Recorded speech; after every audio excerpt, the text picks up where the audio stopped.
Кеш жарық, қымбатты көрермендер. Бүгінгі біздің студияның қонағы белгілі қоғам қайраткері, жазушы ақын Құрметбек Сансызбайұлы. Құрметбек Сансызбайұлы, біздің мынау Қонаев медиа арнасының студиясына қош келдіңіз. Енді өзіңіз әу баста сонау тәуелсіздік алған жылдары бірден жүрегіңіз елім деп соғып, елге қарай бет бұрдыңыз. Сол кездері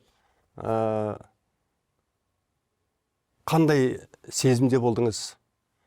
Жалпы сол бір сәттерден бастасақ бүгінгі әңгімемізді. Рахмет, ассаламағалейкум. Құрметті көрермен, құрметті студия.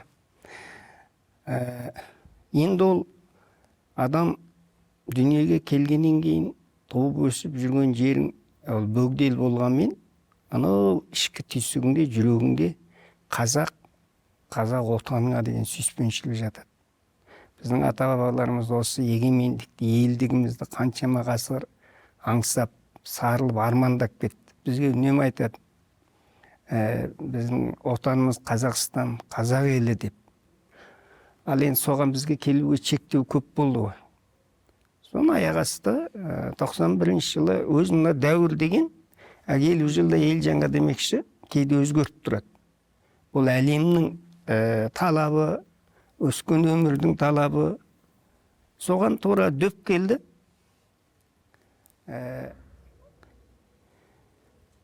Совет үкіметінің 15 республикасының көбісі тәуелсіздігін жариялай бастады. Екі құлақ түріп отырды, Қазақстан қай күн жариялайды екен. Қазақстан тәуелсіздік алдық деген күні көш басталып кетті. Ол кезде көшті сөзбен жеткізу мүмкін емес. Монғолдар таң қалды ғой. Монғолдың аспанда Қазақстанның самолеті, жаңағы бай өлкеңізде дізіліп тұрған автобус, қатпар, КамАЗ, ел деген дүрлігіп, бүгін кетем деп тұрған кейбіреу қалқып, кетпейім деп тұрған кетіп қалды. Айтау Қазақстанға жетсек болды. Біз де сол, мен ол кезде Астанада үкіметтің құрамында бас инспектор істеп жүрген, ешкім атағы лауазымына қараған жоқ. Өйткені дәуір соған кеп тұрды. Балаларымыз жетік қалды. Мысалы, мен балаларымның алды бірінші сыныпқа баратын болып, енді мынадар не болар екен, қазақ тілін үйренеме жоқ па деп жүргенде шекарашылық. Сонымен өз елім, өз жерім, ата жұртым ауылдықта жетіп келдік. Осы 91, 92, 93-те тек Монғолиядан 64 мың қазақ. 64 мың? 64 мың. 3 жылдың ішінде. Біреу өзі келді, біреу пойызбен келді, біреу арнайы самолетпен келді. Енді сол кісілердің бәрі тұрақтап қалды ма?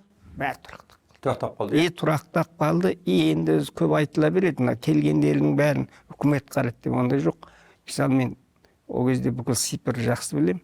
Әсіресе Монғолиядан келген қазақтардың 15% үкіметтің көмегіне жүгінген шығар. Басқа сөз қаражатын. Енді елім дегеннен кейін. Ал бірақ неден гөрі халық керемет қабылдады. Халықтың қолдауы өте көп болды. Ой, қандай керемет. Қана қазағым келді деп, мысалы, жаңағы әсіресе орыс көп тұрған ауылдарға барсаңыз, ойбай, қазақ бірмен бір араласып. Жалпы сол кезде адам қойтуады. Адам өмірдегі. Адам ғана бірін бір толықтырады. Мысалы, бір ауыл, Қазақстан ішінде бір ауылдың адам екінші ауылға барса, анадан сіз бірдем аласыз. Сізден ол кісі бірдем алады. Көрдіңіз бе? Адамды адам толықтырады. Енді Құрметбек Сансызбайұлы қанша айтқанымен туған жер ыстық қой. Кіндік қанның тамған жер ыстық болады.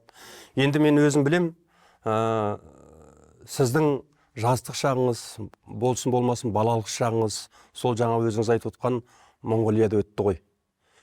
Бертін келе жоғары білім алып, сол жақта мемлекеттік қызметтерді атқардыңыз.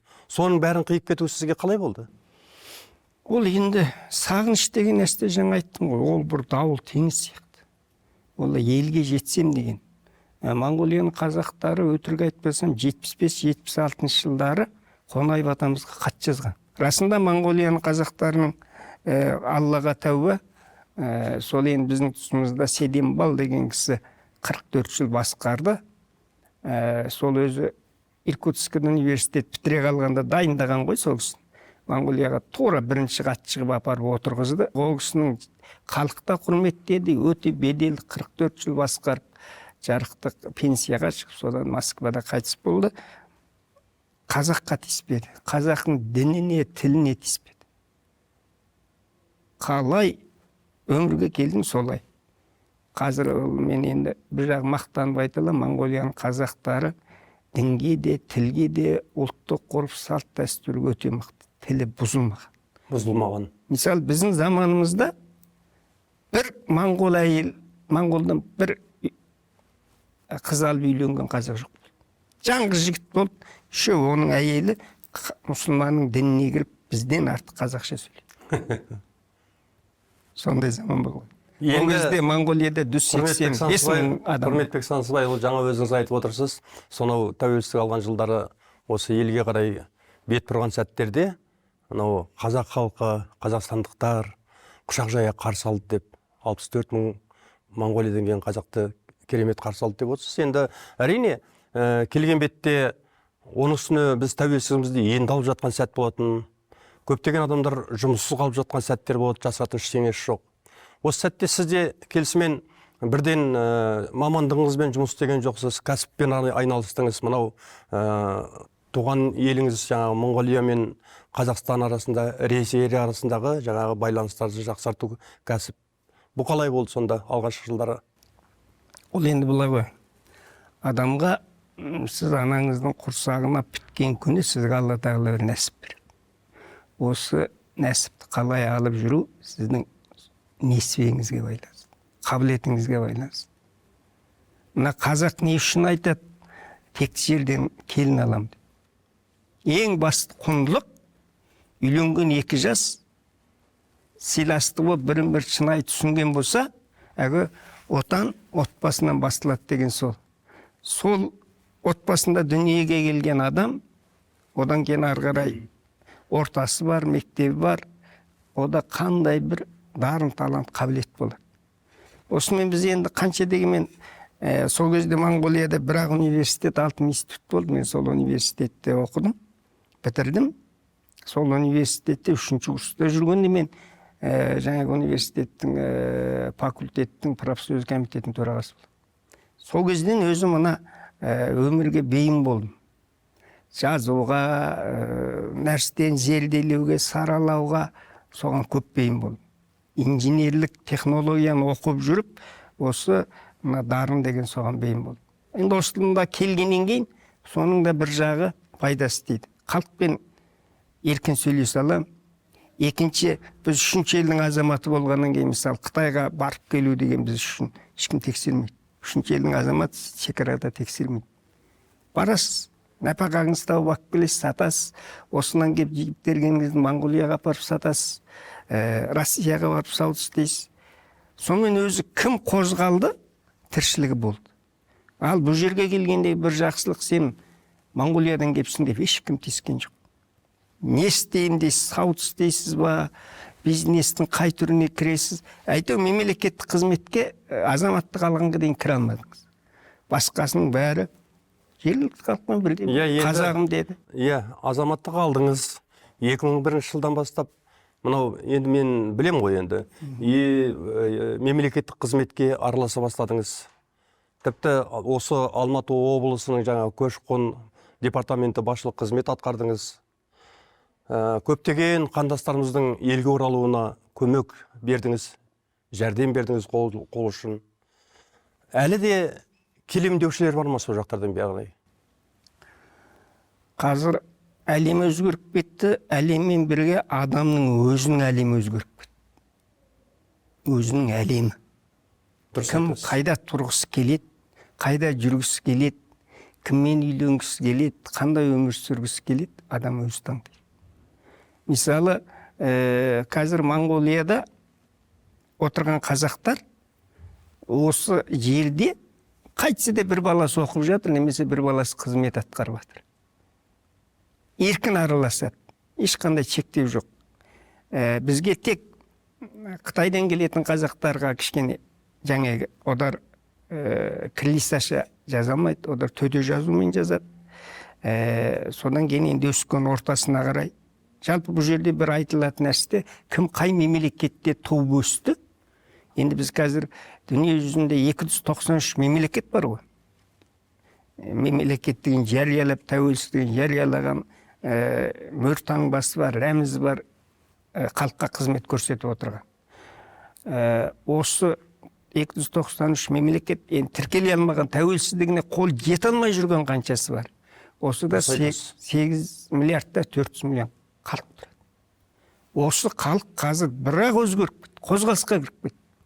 Өйткені қазір адамды қойып, экология қозғалысқа кіріп. Қазір мына осы таудың бір жағында гүл көктеп тұрса, екінші жағында құрғақшылық көріп жатыр.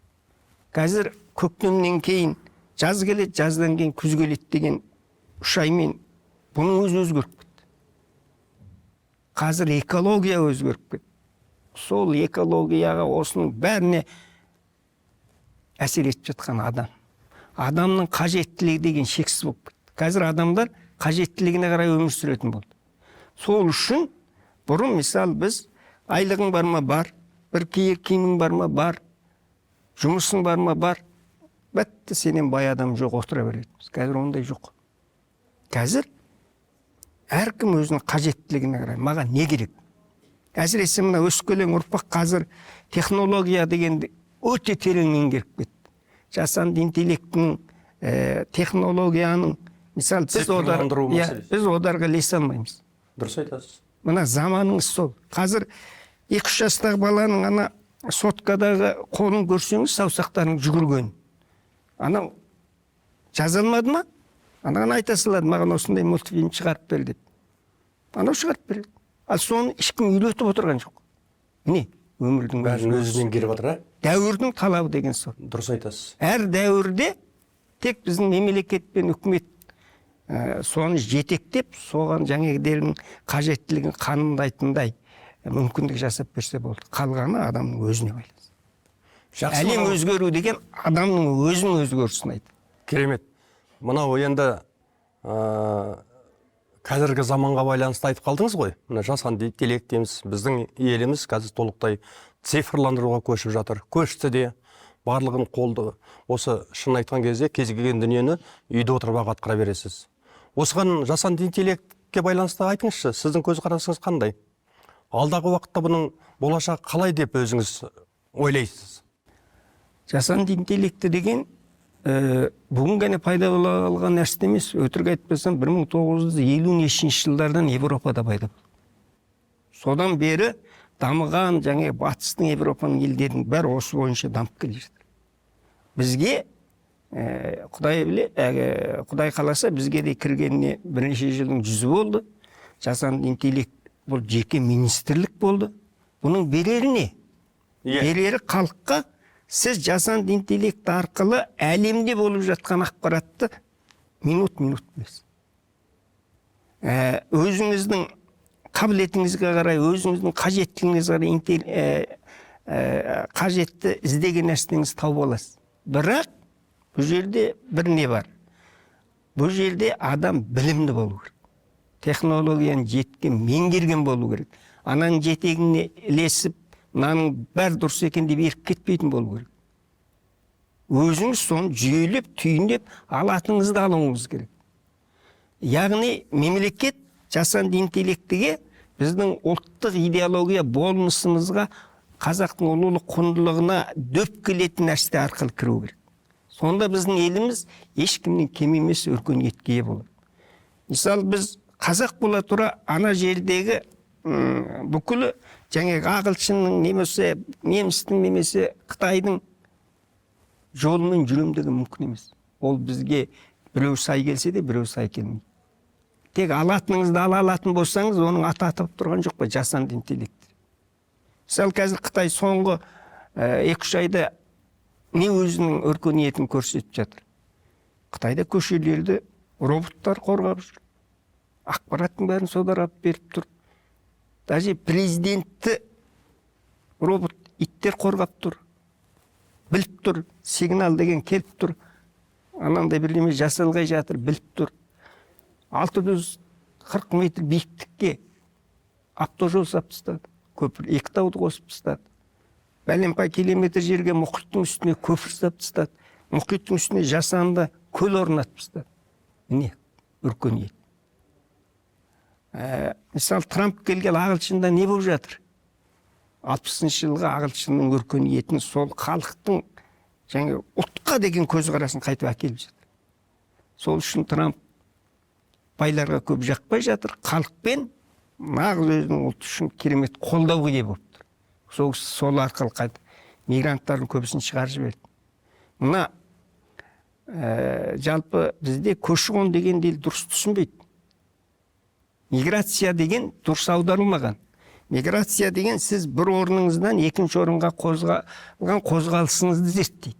Адам бір жерден екінші жерге барды, онымен не еріп барды, онымен не еріп келді. Жақсы нәрсе еріп келді ма? Келеңсіз еріп келді ма? Ол кеп бізге не беріп жатыр? Өзінің мүдде мақсатын орындап жатыр ма? Жоқ, қазақтың мүдде мақсатына сай технология кіргізіп жатыр ма? Қажет осы. Сол үшін медиация деген неге? Көші-қон дегенге өте мән беру керек. Қазір біздің еліміз міне өркендеп өсіп жатыр, жетіп жатырмыз. Бізге қанша ғылыми жаңалықтар кіріп жатыр. Енді еліміз өркендемеді деп айта алмаймыз ғой. Қаншама жолымыз салынып жатыр. Бұрын 91-де мешіттің санын көбейтсе, қазір мектеп, аурухана, қандай бір сіздің біліміңізді жоғарылататын, денсаулығыңызды жақсартатын орталықтар. Адамға ең керегі бірінші денсаулық, екінші білім. Осыны дамытатын орталықтың бәрі салынып жатыр. Қандай бақ ақшамен салынса да, қазір әлемде Қазақстанның астанасын бүкіл ел мойындайды. Өркениетімізді мойындайды. Бізге шетелден адамдар көп келеді ғой. Қазақстан дамып кетіпті дейді. Ана жүрген жолыңыздан. Ал ішінде жүрген бізге білінбейді. Бізге ананың өмірде жаман мен жақсылық өзі жарысып жүреді. Бізге келеңсіздік жағы кез көрінеді, кез келген адамға көрінеді. Ал жақсылық жағын көру деген, ол жаңағы бойында қасиеті бар текті немесе ұлтына адал, отанын сүйген адамға көрінеді. Керемет. Енді жаңа өзің айтып қалдыңыз ғой, отанын сүйген тектілік деп. Жалпы осы тектілік деген сіз өзіңіз қалай түсінесіз? Қазаққа тектілік 7 атасынан беріледі, даже 9 атасынан берілуі мүмкін. 9-шы атаңызға дейін сіздің арғы 7-ші атаңызда бір әулие немесе өте би, төре, мықты осы тұлғасынан бұзылмайтын адамның бүкіл өмірі мына екі алақанда тұр. Екі алақаныңыздағы мына сызықтың бәрі сіздің өміріңізді көрсетіп тұрады дейді білетіндер. Осыдан бұрылмай жүретін адам жаңағы осы қасиетін ол өзінің тектілігі, адалдығы арқылы ғана өмірге де, қоғамдық ортаға да, біреуге де сіңіре алады, бере алады. Текті адам ешқашан әсілден жамандық жағын қумайды, ойламайды. Мысалы, әсіресе біздің қазақ ұлты үшін не керек? Мына елдігімізді, тәуелсіздігімізді ата-бабаларымыз қалай сақтап келді? Найзаның ұшымен, білектің күшімен. Енді біздің жастар осыны білімімен сақтау керек. Қалмау керек ана. Америкада бүгін не болып жатыр? Россияда не болып жатыр? Қытайда не болып жатыр? Соның өрендігін алып, өз еліне сіңіре алса, біз өскелең елді қойып өркениетті ел болып шыға келеміз. Осы елдің болашағы жастардың қолында деп отырсыз ғой. Дәл қазіргі кездегі біздің жастарымыз енді шын айтқан кезде өте білімді. Өте білімді. Жаңағы жасанды интеллект, цифрландыру заманында өмір сүріп жатыр. Жаңа өзіңіз айтып отырсыз, жаңағы 2-3 жастағы баланы алсаңыз, қалай жұмыс жасайды кез келген жаңағы әлеуметтік желіде деп отырсыз. Енді осы бүгінгі жастарға сіздің көзқарасыңыз қандай? Біз қалай оларға дұрыс тәрбие беріп жатырмыз ба? Енді былай ғой. Біз тәуелсіздік алғаннан кейін тәуелсіз еркін болып кеттік те, біз ұлттық құндылықтарымызды шынын айтсаңыз біраз жоғалтып алдық. Ұлттық идеологияға мән бергеніміз жоқ. Енді кейде айтып қалсаң біреу ренжиді. Біз тәуелсіздік алған алғашқы жылдарда бүкіл мүлкімізді, экономикамызды талан-таражға салып алдық. Бірақ қазақта мен тектілік деп көп айтатыным, қазақтың тектілігі есін өте тез жиып алды. 10-15 жылда жиып алды. басында біріне бірі қарамай жаңағы қолына ана үкіметтің айту бүйтіп байғандар байып алды, қалған қалып қалды. Бірақ сол бай ана туысынсыз, ана орталықсыз өспейтінін түсіне қойды. Жай четте қалып қалған адам да үйде отыра беріп, жаңағы әйелін базарға жұмсап салып қойып жатқан жігіттер түсінді. Менің азамат топ туғаным, менің мына елге қолымнан келетінін салмасам, ел ерсіз өркендемейді деген түсінді. Осы қазақ осыны өте тез есін жиды. Қазір қазақтың азаматтары Американың ақ үйінде басқарушы қызметте отыр. Иә. Америкада үлкен банкіні қазақтың жігіті басқарып отыр. Бергісін айтсаңыз. Бұл факт ма факт? Жақында Англияда Лондон қаласының бір ауданында өзіміздің осы Жамбыл облысының тумасы әкім болып сайланды. Вот енді қараңыз. Ол енді бір қарасаңыз ештеңке емес сияқты. Оны жаңағы жақсы жаман жағын деп айттым ғой. Жақсы жағысын қарағандар айтады. Әлемді билеп тұрған 3 ғасырлық тарихы бар Америкада менің қазағым әкім болды деп мақтанады. Көре алмайтындар, қазақ ананы бағаламап еді, анау Америкадан барып шыға келді деп айтады. Мына адамның көзқарасы деген екі түрлі. Ал ол жігіт ана жердегі жырған тәжірибесін осында әкеп салатыны міндет. Өзі салмаса да оның ұрпағы әкеп бізге құяды. Ол әкім болған сайын түсінеді, әкеледі. Ол бара берсін. Болашақпен қанша адамдарды оқытты, қанша баланы. Кеше ғана сөзіңізді бөліп жіберейін. Мемлекет басшысы Бельгия корольдігіне ресми сапармен барды ғой. Сол кезде сол жақта білім алып жатқан, сол жақта қызмет істеп жатқан біздің жастарымызбен кездесіп, тура сіздің осы сөзіңізді айтты. Біздің елімізге қазір өздеріңіз сияқты сіздер керексіздер деп. Яғни олар сырт елде тәжірибе жинақтап жатыр. Солай ғой? Солай. Мен сізге бір нәрсе айтайын, енді мақтанғандай болып айтып қалды деп ойламаңыз. Мысалы, мен шет елде туып, шет елде өстім. Мен осында кеп қазір еркін айта берем. Өйткені мені әмір-әдіннен бастап айтқан даланға. Біз далада өстік расын. Даланың қазағы болып тәрбиеленді. Моңғолияның кең байтақ жері бар, еркін өстік. Ол жерде әкімдердің есігін еркін ашып кіріп, үкіметке ол айтатының бар, айтып кетіп қаласың. Еркіндік. Еркіндік. Бірақ орындайды, орындамайды, бірақ сізді қабылдайды. Ал осында келе қалғанда совхоздың директорына кірейін десем, ойбай болмайды дейді. Не болмайды дейді. Ой, ол бастық. Содан қызықтап ауданның әкіміне кірейін демем. Ана аппарат атып тұрды ғой. Ойбай болмайды. Содан кейін сол кісінің машинамен келіп атынан машинасынан түсіп жатқан жерден ұстап алдым. Ассалаумағалейкум, әкім сіз бе деді. Я мен деді. Аппаратыңыздың 60% сиырдың диплом сатып алған ба? Мен сізге 1 ай болды кіргізбей қойды, жүр деді. Мынау мемлекет басшысы Қасым-Жомарт Тоқаевтың бекіткен арнайы мемлекеттік бағдарлама бар, Таза Қазақстан деген. Осыған өзіңіз де атсалысып жүрсіз. Енді былай ғой. Қалай десем болады.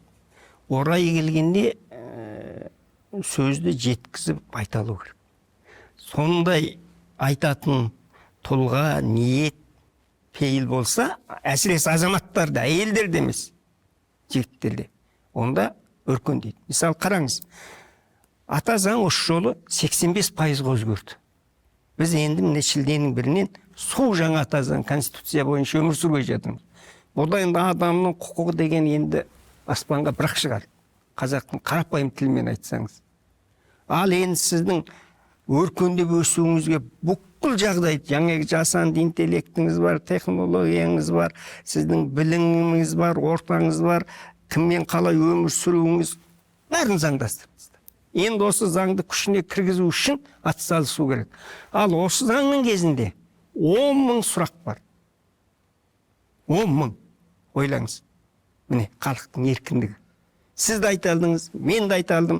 Біреу жеткізіп айтты, біреу желпініп айтты, әйдеу жеткізді.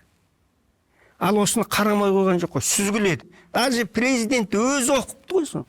Енді бір елдің президенті халықтың алдына шығып, өтірік ақпарат береді дегенге ешкім сенбейді. Мүмкін емес жағдай. Дұрыс айтасыз. Мен мынаны қарадым деді ғой. Дұрыс айтасыз. Үші сол жолы министр мен әкімдерге айтты. Қымбатты министрлер, әкімдер деді. Оқымағансыз. Сіздер менің айтқан айтқанымды түсінбейсіздер, Түркістандағы- оқымайсыздар деді. Түркістанда құрылтайдағы Иә. Егер сіздер соны оқыған болсаңыздар, мен сіздердің берген жауаптарыңыздан білуші едім. өте Көрдіңіз бе? дұрыс айтты. Сонда ел билеп отырған адам оқымаса оны кім оқиды? Ал халық оқиды. Халыққа керегі өткен өмірден алған тағылымы, бүгінгі өмір сүру қажеттілігі ғана. Ертең не боларын ешкім білмейді.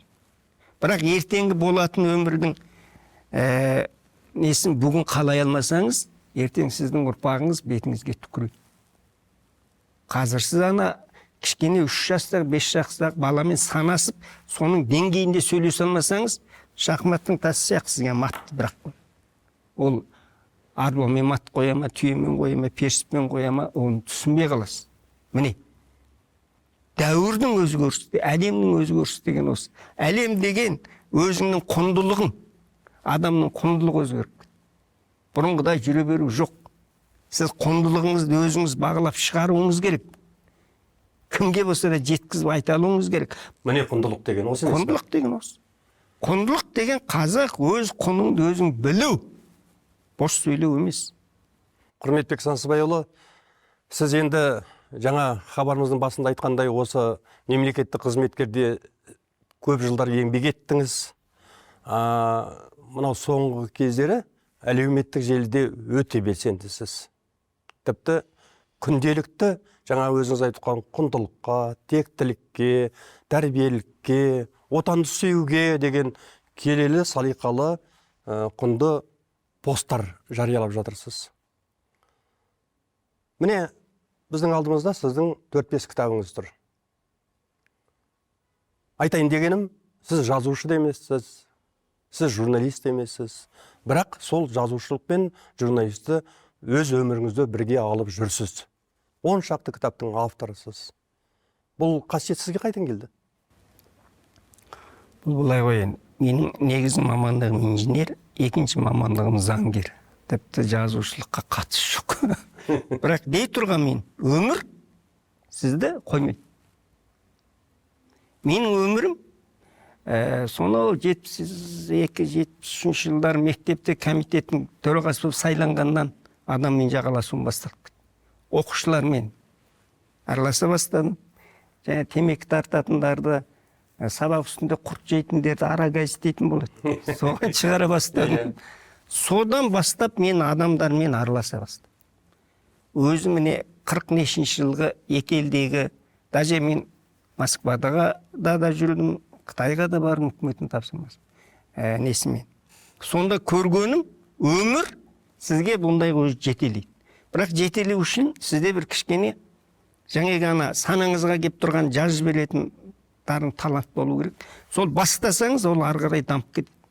Мысалы мен ақын болып, елдер роман жазады, өлең жазады, махаббатты мақтайды, табиғатты мақтайды. Менде ондай жоқ. Мен міне бүгінгі қоғамда не болып жатыр? Соны не өлең қылып жазсалам, не соны шығарма қылып жазсалам. Бұл кітаптарым, мысалы міне, Құдай қаласа, 2 аптадан кейін 10-шы кітабым шығады. Құтты болсын. Амин, рахмет. Бұл жаңағы әділеттік ел әлемі деген тақырыппен шығады. Сол тақырыпқа жоқта мақала жазған. Енді Әділеттік ел әлемі. әлемі. Таза Қазақстан деген сөз сіздің көшеңіздің, киіміңіздің тазалығын айтып тұрған жоқ. Рухани тазалығын айтып. Сіздің жүрегіңіздің тазалығын айтып. Сіздің иманды болуыңызды айтып тұр. Адал болуыңызды айтып тұр. Осының тазалық. Біздің шариғатымыз толық тазалыққа бейімделген. Дұрыс айтасыз. Сенің тәнің де, жаның да таза болса, бізге ешкім күйе жағалмайды. Жаңа айтқанымыз таза Қазақстан деген сол ғой. Сіздің балаңыз еріктен барады айтады. Мен әкім болам, менің айлығым 5 миллион болу керек. Мен сонда мен халыққа мынанша қызмет жасаймын, мынаны әкеле аламын. Демесе мен мына орындықты өзгертем. Мынау қазіргі дәуірдің қажеттілігін өтей алмайды. Мынау міне шалқай алмай отыр, мына былай, мен мынаны тура адамның қажеттілігін өтейтін қылып жасап шығарам. Бірақ маған осынша айлық бересің дейді компанияның бастығы. Соны қояды, жұмысын жүргізу үшін қояды. Не қажеттілік деген осы жаңағы адамның әлемі деген осы.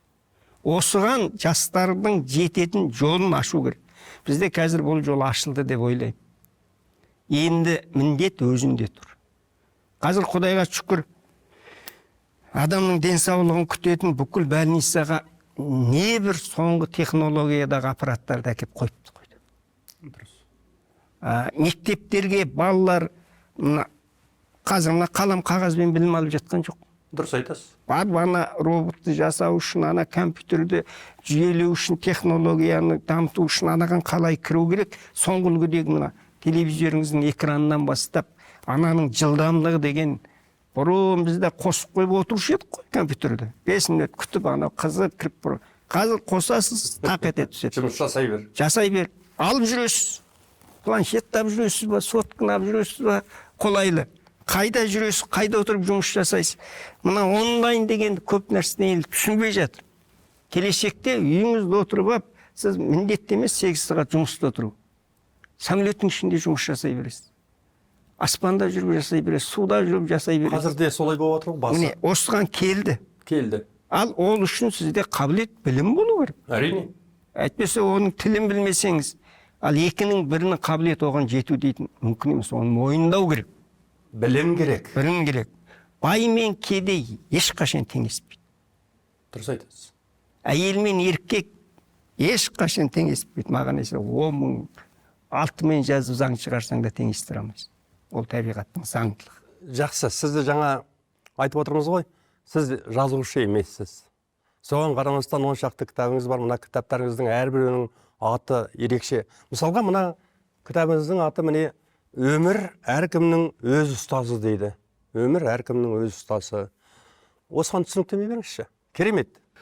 Бұл енді менің ұстазым өмірім.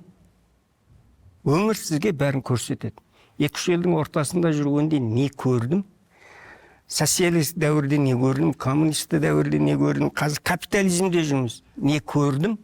Лауазымда жүріп не көрдім? Шетелден кеп маған кім қолдады, кім қолдамады? Жергілікті халық бірмен бірле қалай қатысты? Билікпен халық қалай қатысты? Осы арадан көре алғанымды, көңілімде түйгенімді ешқандай боямасы жазасың. Бұл келешек ұрпаққа сабақ. Біреу осының ішінен бір-ақ ауыз сөз сіздің бүкіл өміріңізді өзгертіп жібереді. Бір-ақ ауыз сөз өзгертеді. Ана бір өлең бар ғой, бір ауыз сөз әкеңнің өлімін де ескертеді, жететін жетістігіңді де жеткізеді. Соғыста бір ауыз сөз, егер мән берсек, кезінде айтқан, мысалы, мен жастарға сенем деп, ғасыр бұрын айтқан сөз бүгін орындалып жатыр ма? Ал бүгінгі президент мен жастардың біліміне сенем деп. Мысалы, біздің президентті мақтамай-ақ қояйық, әлем мойындады ма? Әлемдік саясаткер болып отыр. Америкада ағылшынша сөйлейді, Қытайға барып қытайша сөйлейді, Францияға барса французша сөйлейді, еркін сөйлейді. Мәселе сөйлегенде ғана емес, сол тілде анадардың өркениет дамыс тек өз деген өзіне жеткіз айтылу. Мысалы, сіздің алдыңызға Қытай орыс кеп қазақша сөйлеп, ойбай, сен мейрам мынандай мықты журналист екенсің ғой, сен ана хабарыңнан мына Қонаев медиа деген керемет болды, мен көріп отырмын. Қонаев медиадан сіздер жүргізіп жатсыздар, соңғы жаңалықты жеткізіп айтып жатсыздар. Мейрам, сіздің ана жан-жақты хабарыңызды көріп, мен осынша тағылым алдым деп, бір Қытай кеп сізге қазақша айтып тұрса, сіз сол Қытайдың алдында түсіп бересіз бе жоқ? Қара Қытай кет дейсіз. Дұрыс айтасыз. Міне, дұрыс айтасыз. Тоқаев сол Қытайға барып, Қытайша өзіне түсіндірді. Ол басын имегенде қайда. Ал осы өнегені біздің жастардың бәрі алу керек. Мысалы, мен Қытайға барып, Қытайды қанша зерттеп, мысалы, Қытайда адамды зерттейтін 36 түрлі ғалым бар. Бір адам зерттейді. Мен осыны одарға барып қазақша айтқаннан гөр қытайша айтайыншы. Анау жалп етеді. Тілдің құдіреті осы. Керемет. Сол үшін біз өзіміздің дініміз бен тілімізге өте жаңа айттым ғана.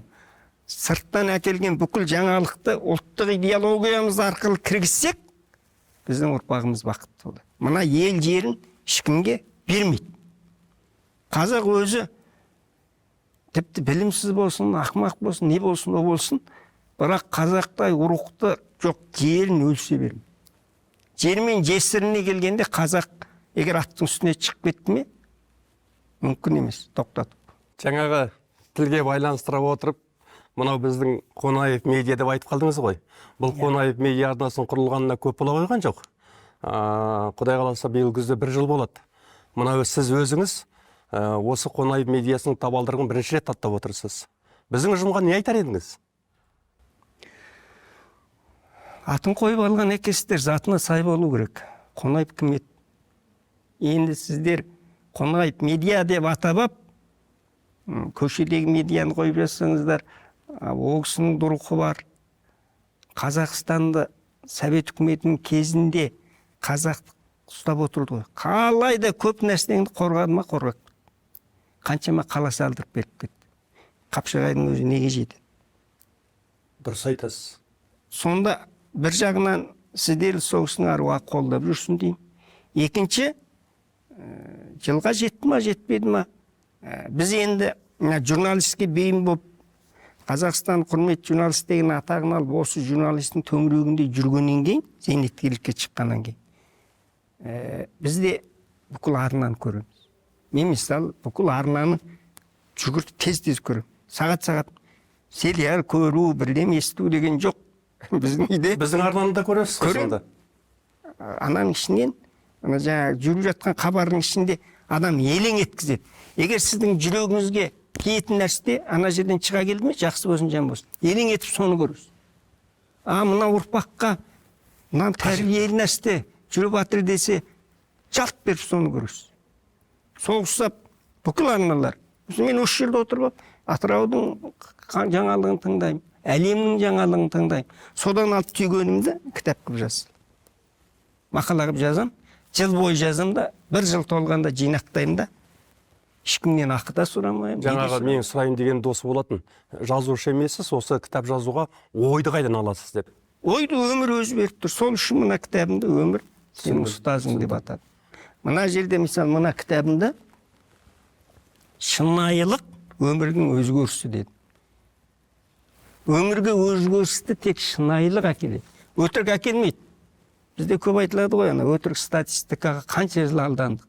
Статистика бізді жеткізбейді. Бізді жеткізетін шынайылық. Бүгінгі біздің айлық жалақымыз, бүгінгі өміріміз сізді қанағаттандырып тұр ма, жоқ па? Мынада жазылып. Мұны өшіре алмайсыз кітап. Дұрыс айтасыз. Интернет өшіп қалуы мүмкін. Жаңағы жазған кітапты өшіре алмайсыз. Анда бізде 1830 жылғы Қазақстанға кеп, қазақтың даласын зерттеп жүрген ағылшынның жазып тастап кеткен кітабын 3 жыл бұрын біздің бір студент тауып алды. Американың кітапханасынан тауып алды. Естідіңіз ғой? Тауып ол қазақшаға аударып бастырды. Сонда 1830 жылғы біздің дала қазағының мәдениеті деп кім айтады? Сол кездегі мәдениеті дала қазағын, қонақ жайлылығы, жаңағы өмірі, жаңа жылқымен қалай қатынасқаны, малды қалай өсірген, ен дала жерге қалай ие болып отырған жазып кеткен. Ал соны қазір бізге кітап әкелмесе, біреу айтса сенер ме еді? Міне, кітаптың құдіреті сол. Иә, Құрметбек Сансызбайұлы, біз енді бір тақырыпты емес, жан-жақты әңгімелесіп отырмыз. Енді осы хабардың соңында бір сұрақ қойғым келіп отыр. Осы біз барымызды бағалап жүрміз бе? Бағалап жүрген жоқпыз деп айта алмаймын. Бірақ жеттік бағалап жүргеніміз жоқ. Оның сыртында бағаланбай жүрген жастар көп. Біз әлі біреу бар ғой бұрынғы. Көршілес, көке деген, ағайын деген, ұрулас дегеннен шыға алмай жүрміз. Егер ұруға бөлінсең құримыз. Ұруын білу керек. Тек отбасылық жағдайда білу керек. Жет атаңа дейін қыз алыспа деген не үшін айтты? Қаның бұзылмасын деп айтты. Бұны зерттеп ғалымдар қазір табынады. Жет атаға дейін қан араласпаған адамның рухы өте мықты болады. Қаның жақындаған сайын сенен мүгедек бала туады. Білімсіз бала туады. Қызуғанды боласың. Төбелес даңғой боласың. Ал ана қоғамға пайдасы жоқ. Пайдасы жоқ. Қаптаған. Ал алыстаған сайын ұлттың сапалы болады. Міне ұлттың сапалығы. Міне Одан жаңа кейін ұлдың сүндет жасалған. қазақтың тектілігі де осы емес пе? Тектілігі осы. Тектілігі сол қан араласпаған алыстан алған келінің мен ұлының сүндетінде тұр. Мәселе. Тазалық деген әсте содан басталады. Оның сыртында біз сондай ұрпақ тәрбиелеп отырған ел, жаңағы әкімдерді сайлап көрдік қой, жасыратын ештемесі жоқ енді. Бұл жерде айтайын десең ол қиын, айтпайын десең халық біліп отыр ұят. Аудан әкімдерін сайладық біраз. Кімді сайладық? Өз руымыздан сайлап алдық. Немесе өзіміздің көршіміз. Ал ол қаншалықты қабілетті әкеле алды ма? Біраз әкелді, істеді. Ал біразы тек сол өзінің руына қарап. Сонымен қазір алып тастады. Мемлекет басшысы да түсінген болу керек. Түсінді, көрді ғой бәрінде. Өмір көрсе. Тоқтатты қазір. Бұл әкім сайлауларды қазір тоқтатты. Енді мынау сіздің уақыт бөліп кеп, осы біздің Қонаев медиа арнасына осыншама қандай керемет әңгіме айттыңыз, Құрметбек Сансызбайұлы. Сізге көп рахмет. Жаңағы жазарыңыз көп болсын. Енді қазір қолыңыз бостау шығар. Отбасыңыз аман болсын, тек қана жақсылықта кездесек.